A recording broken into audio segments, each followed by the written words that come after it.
Well, tonight, the Ghana Medical Association, tonight is asking the redeployment of security forces to enforce the wearing of masks and social distancing protocols with the lifting of the lockdown. And they've got the backing of some scientists. They're asking for the president to bring back the military. Everybody should be able to acquire the face mask today and tomorrow. If we see you maybe without face mask and you are in public, we can return you to go back home. My top story is always brought to you by Bond Savings and Loans. Your success, our passion is also brought to you by Gas and Cement, Gas and Cement, the nation's build and voter for the future is exciting. Ready. We're having technical challenges in the studio. We're trying to fix it right now. I want to go to the phone lines shortly because as of tonight, we know that the police has secured its first significant victory in enforcing the Imposition of Restrictions Act passed in the wake of the COVID-19 pandemic. Well, also tonight, this is happening on the day when there's a strong call to bring back the military and the police. A call from the Ghana Medical Association, which is getting the backing of some scientists in the post-lockdown phase of Ghana's war against the coronavirus. The GMA says the president must deploy the forces to enforce the wearing of masks and the social distancing protocols. Already, the Ashanti Regional Security Council is taking the lead in deploying the security personnel to enforce the protocols. Also tonight, as I've indicated, the police, they have secured a first significant victory in enforcing the recently enacted Imposition of Restrictions Act passed in the wake of the COVID-19 pandemic. I want to bring in Ifya Tenge, who speaks for the Greater Accra Police. Madam Tenge, thank you for your time here on Top Story. Tell us about this case in the circuit court today. We understand the court convicted individuals, 6 of them, and imposed a 14,000 fine on them. Yes, thank you very much, Ivan. This is a giant stride in enforcing the Imposition of Restriction Act, especially the work that the police have been able to do for the past 3 weeks. And if the police is seeing such prosecution and also the conviction of persons who have decided to flout the restrictions, I think it's a very good news for the police. It's very motivating and it encourages us to do more. So these individuals were arrested having a party? Exactly. This incident actually happened on the 18th. The Teshi police who were enforcing the restrictions had an information that there was an ongoing party around First Junction. They moved to the place and fortunately on their part, they met the group, but on seeing the police, most of them escaped arrest. So the police was able to arrest only 6 of them. And this morning, they were put before court, and after the submission was made, the judge, in her own wisdom, fined all 6 of them, and default, they were to be imprisoned for 5 years. So this is a very good news for the police, and as I said, it is something to urge us on to still do more. It's something that we feel that we have not worked in vacuum. The police have done a lot of work in the past 3 weeks to ensure that people really adhere to all the restrictions. And this is not the first time but I think this is one of the great prosecutions that we've had so far. Namas, just assuming that this is the first time we are, I guess, enforcing or getting a conviction under the Imposition of Restrictions Act, which was passed recently. No, this is not the first time, actually. There was one at the Adenta Circuit Court too, where some of them were fined and also others were made to take the test. These were a group of persons who were actually traveling from Accra to Dambai and in 2 public commercial vehicles, and they were arrested at the Adenta Duduwa snap checkpoint. So they were all put before the court.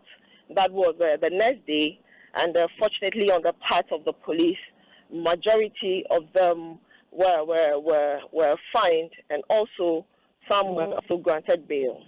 So this is not the first time, but apart from that too, there are a number of cases that are still before court.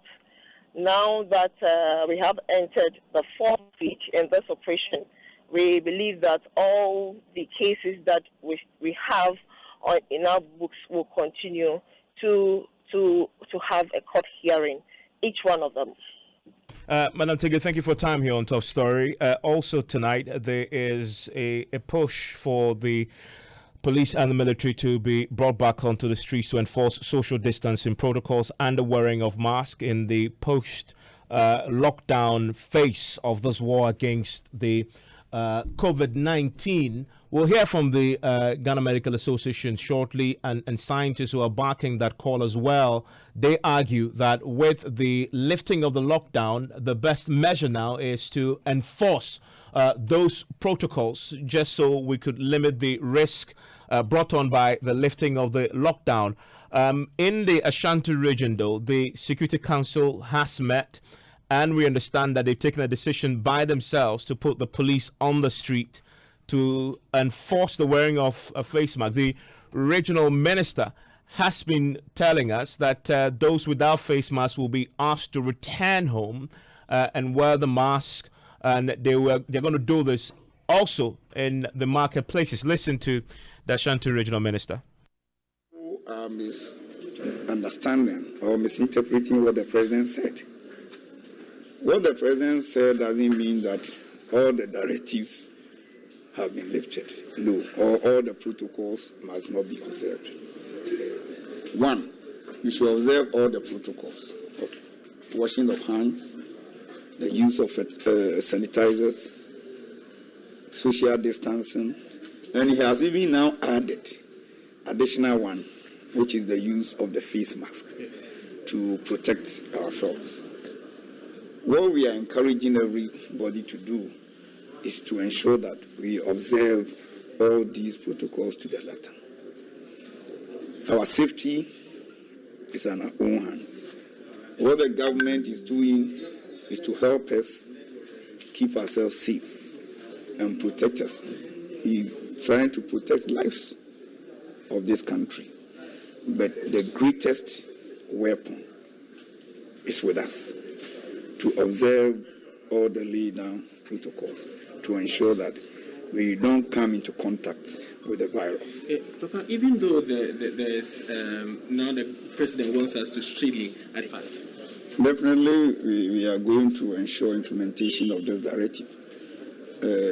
As you might be aware, even when the first directives came, we went ahead and came out with a press release putting indefinite suspension on all special market days across the region. Even those who were not under the lockdown were all affected, and we are still holding on to it. That is just to ensure we adhere to the social distancing. I think the measures. This one today, the President urged that people. It's obvious that we are going to see people without a face mask, and those who did not have will take the opportunity today and buy some of the face masks. So I expected that today, definitely, we're going to have people without a face mask. Going forward, you'll see that the number will reduce. After tomorrow, close of day tomorrow, the following day, we are going to be very strict, because everybody should be able to acquire the face mask today and tomorrow. What's it being strict? What do you mean by being strict? When you are in public, we can return you to go back home until you get the face mask on. So that would be the Ashanti region's measure to contain them? Yes, that's what we are going to do, and especially in the market area and areas where you have large crowds. So that's Simon Osei Mensah, the Ashanti Regional Minister, following the Security Council meeting. Listen now to the Deputy General Secretary of the Ghana Medical Association making the point about the need to bring the police and the security forces back on the street. President urged that people should use the mask. We actually wish it was mandatory. Granted that it wasn't mandatory, it's an encouragement. We have asked that government must put in measures to make sure that all people coming into the hospitals wear masks. As an association, our Medical Women Association of Ghana is distributing 1 million free masks to the Ghanaian population. We don't want people coming into the hospital without masks. Then maintenance of vigilance. You know, we think that looking at how people responded to this lifting of the partial ban, it spells doom. People think it means everything is over. We are back to normal. We can celebrate. People were in the streets jubilating, making noise. I mean, oblivious of the inherent dangers in there. So we think that the security forces must remain on the streets to ensure that this social distancing is enforced. People who are sitting in churches, in the public transport system, must still respect the social distancing. Our beaches and other areas that the president announced that the vigilance must be maintained should be there. And we think the security forces must be there to maintain that. Well, that position is backed by Dr. Michael Owusu, the researcher with the KCCR and a virologist with the Confanoche Teaching Hospital. Are not adequate. You must have a plan when you relax or ease measures, and you must have a plan when you lock down. So I expected that adequate plan should have been in place before you ease. Easing is fine, but then the plan. For me, whenever you relax measures, things like social distancing, you don't allow people an option. Whether they feel they want to do. This is the time you need the security to enforce. Under lockdown, the security were available. But now that it's flexible, the security, you can't find them. But this is the time you need them most, even more than before. And for me, I thought there would be an adequate security plan in place when you ease the measures. And then they must have a plan of what exactly to do when you ease the measures, and then what they should do when you lock down. I don't seem to see this very much. In terms of enforcing some of the precautionary measures, like homemade masks, it's been shown evidential enough that when you put on masks, there is some level of protection. So I wouldn't expect the public to be encouraged. I will expect the police to check that if you are not in the nose mask, you go home and pick your nose mask. If you don't have an alcohol sanitizer on your hand, you go home and look for it. If you don't have it in your car, you go back. So this is the time you need this to be done strongly. I also think that there was the plan for educating the masses about what to do when you ease the measures seemed not to be adequate. So people thought that the virus is over. So they are jubilating all over. They are happy walking on the street. They thought that it is done already. And I thought that the educational approach before you ease measures should have been much stronger than before. So that's Dr. Michael Owusu there. I want to bring in security analyst Colonel Festus Obwaje into this conversation. Colonel, what do you make of the positions there about bringing back the security forces onto the street to enforce social distancing and the wearing of masks? Well, I think I subscribe and agree to all the points made, I think, by your three interlocutors to different degrees. The sense one gets from all the interventions is that the sensitization and education component of the enforcement of the lockdown and all the restrictions that remain needs to be maintained and indeed needs to be increased. In other words, going forward, like they've suggested, in addition to holding individuals responsible for wearing face masks when in public, we must also make the owners and operators of trotros and other businesses responsible for ensuring that persons patronizing their services wear these masks. So like yesterday, I went to DVLA, and then I went to Provident Insurance Circle, then I went to NS Chemist. The point I'm trying to make here is that at the DVLA gate at Kuntunse, it must be the responsibility of the operator of the DVLA facility to ensure that everyone entering that compound is wearing a face mask. Because I counted randomly 50 people, and just about 5, including myself, were wearing face masks. If we get that understanding that policing individuals to wear masks could be very, very difficult, but also policing the operators of businesses and the deliverers or suppliers of services, I think will go a very long way. So to that same extent, market operators, Kumasi Central Market, should not grant access, or for that matter, Makola and so on. Those markets that have gates and entrances must not grant access to persons who are entering those facilities if they are not wearing masks. Which brings us to the question of who is going to do this enforcement. My sense is that, yes, the police and the military and other security services have the benefit of organization. Indeed, if the IGP and the CDS and other service commanders direct this evening that tomorrow morning, or even effective 9 p.m. today, they must enforce this, you will find the security services at the roadblocks and checkpoints, assuming that is the method they're going to use. But that is the easier side. The difficult side is that you're dealing with human beings who have attitudes and who have behaviors. You see what I mean? So how do we get all the individuals moving up and around our communities to comply? We need now to bring in the community leaders, whether they are local assemblies or whether they are unit committees, or market associations and the sub-associations thereof. Once we begin to, put in that infrastructure, to get these organizations to collaborate and cooperate with the security services to ensure that individuals comply with the protocols, we will be able to be more effective than if we left it only to the military and the police. And we need to be careful that all of us need to understand what we mean by enforcement.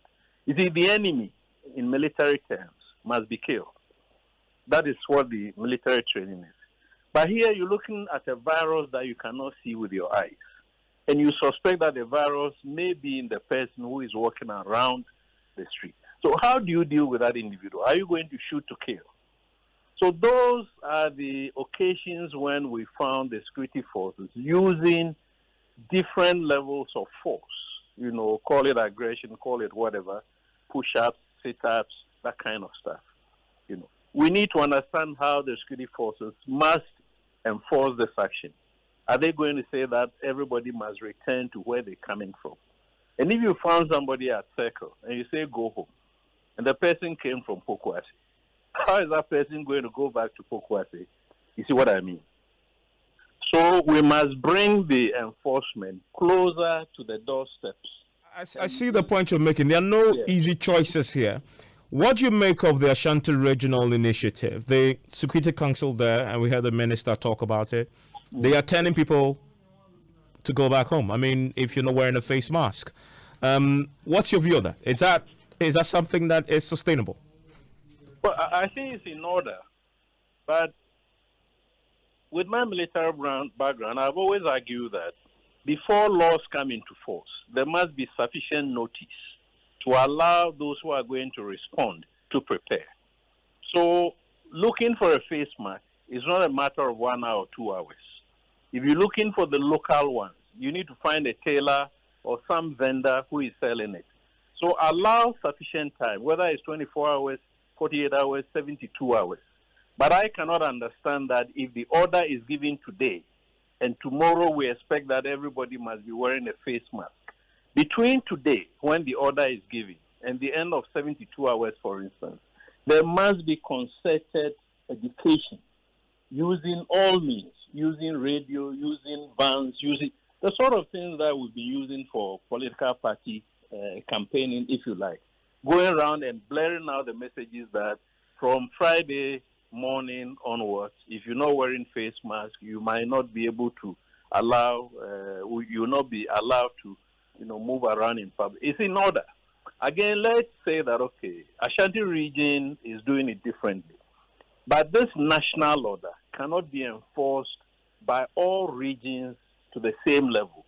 So any region that takes the initiative within the framework of the protocols established in the address by the president is doing the right thing. So all that they are doing is that they're finding local needs and local mechanisms to ensure that the protocols that the president outlined, are compliant. But I guess the saying applies, as that if it's good for Ashanti region, why can't it be good for the rest of the country? I mean, we are in really extraordinary times. Social distancing must be enforced one way. You've suggested alternatives to this, but do you see a scenario where you enforce this without the police or the military? it might be a bit difficult. Because even the police and the military, as we've seen, are not always, respected, or maybe respect is not the right way. But the fear that they instill is not always, respected by everybody. Now, this brings in a certain trick or certain whatever. The idea is that in the president's speech, the president should have held regional administrations and district administrations to order or to account. So the order should have gone to regional administrations and district administrations that I'm going to hold you accountable for the implementation of these guidelines. It is easier to hold 16 regions to account than to hold 30 million Ghanaians to account. You see, once you do it that way, and these regions, Ashanti has taken the lead, but today it should have been all the regions, if not yesterday. 16 regions should have announced to their respective constituencies that this is what we're going to do, based on what the president said. It is not too late for any minister that is responsible for this to come out and hold regional administrations to account that the implementation of the enforcement or whatever protocols is their responsibility. In that way, we're going to get a bit of uniformity rather than, disparities when Ashanti is not doing it, Northern is doing it, and therefore there is a weakness in the whole infrastructure or the whole framework, But I think Ashanti's example, I don't know whether you mentioned Central also, because I thought I heard Central should be applauded.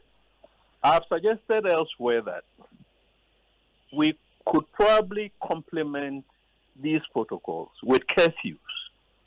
By curfews, I mean that there should be operating times for businesses. So the fact that you can go to market doesn't mean that markets operate 24/7, as we've seen. It becomes very difficult to enforce these regulations during the night, as some night markets are doing. But let's be aware that a market like Osu Night Market is actually a big restaurant or big cafeteria. So there must be localized or targeted curfews where Makola will start business at 8 and close at 8 or close at 6. And everybody who wants to enter Makola must go to Makola within those hours. Besides that, I think it will augur well for us if we control the numbers of people who patronize some of these very large-scale sprawling markets. So if you batch people up in 50s or 100s, whatever the number might be, you allow them to move or enter into the market in those groups and give them time. That after 1 hour, if you're going to buy your tomatoes, your cassava, your plantain, your whatever, you must get out of this market. And then you move in another group. The whole idea is that these are not normal times, and therefore we cannot allow our societies, and the livelihoods that we depend on to operate the way that we've been operating, on the assumption that, and I think the public health, fraternity is giving us that warning, that if we're not careful, and this virus breaks out as it has done in Europe and the U.S., we don't stand any chance if we continue to live our lives the way we've lived them. I'm grateful that you joined me with those thoughts. That is Colonel Festus Abaje talking to us, obviously, about the call by the Ghana Medical Association and others now for the military and the police to return to the streets to enforce social distancing and wearing of mask protocols. You heard in the Ashanti region already, the police, the Security Council there is enforcing this, turning people back who are not wearing their face mask. More on this on News 9, including new cases of coronavirus recorded in the northern region. Tonight we have details of that for you. The president has been engaging with religious leaders. They're talking through what it would take to lift the ban on social gatherings. We'll be examining that for you tonight. Stay with us. Ghana, do you know the strength of 7 C's? 7 C's means strong. Immunity, because it's rich in vitamins A and D, which helps to support your immune system. 7 C's means strong. Hair, skin, bones, and teeth, because vitamins A and D support you on the inside and also help you look great on the outside. 7 C's means strong.